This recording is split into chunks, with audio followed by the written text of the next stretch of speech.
Corona virus से पहले दरियाए Potomac के किनारे पर वाक़ दुवाफ नामी इलाका मुकामी लोगों और सयाहों में बहुत मकबूल था। अब जब मुल्क का दारुल हुकूमत आहिस्ता आहिस्ता बंदिश से बाहर निकल रहा है तो लोग भी यहाँ वापस आना शुरू हो गए हैं। ताहम सभी मुहतात हैं और यहाँ कोई भीड़ नहीं। लोग अब भी बीमार हो सकते हैं और हो सकता है वायरस की एक और लहर आ जाए, मगर मैं ये भी चाहती हूँ कि लोगों को कारोबार करने के मौके मिले और उनकी परवाह की जाए। पिछले हफ्ते वाशिंगटन डीसी की मेयर मैरियल बाउजर ने कहा था कि 2 हफ्तों में वायरस से मुतासर अफराद की तादाद में मुसलसल कमी के पेश नज़र शहर में बंदिश ख़त्म करने के दूसरे मरहले में दाखिल होने की तवक्को की जा सकती है, जिसमें 50 अफराद की तादाद तक जमा होने और रेस्टोरेंट्स और इबादत गाहों को अपनी गुंजाइश के निस्फ तक खोलने की इजाज़त होगी। That we are trending in the right direction.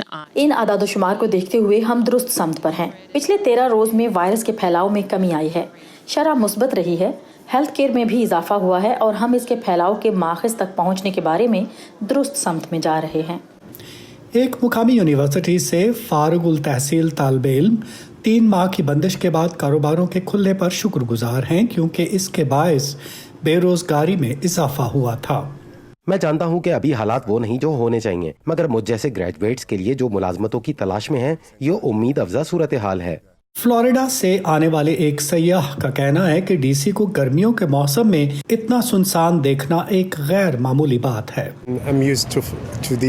मुझे पुरहुजूम डीसी की आदत है। जब हम आए तो कोई ज्यादा लोग नहीं थे। फ्लोरिडा में वायरस के केसेस में इजाफा हो रहा है तो यहाँ हमें महफूज महसूस हुआ।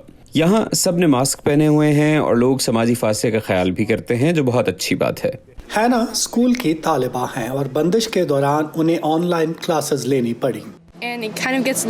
घर में बैठे तन्हाई महसूस होती है। हालांकि उस्ताद मवाद फराहम करते रहते हैं और सिखाते हैं, मगर ये बिलमुशाफा पढ़ने जैसा फिर भी नहीं।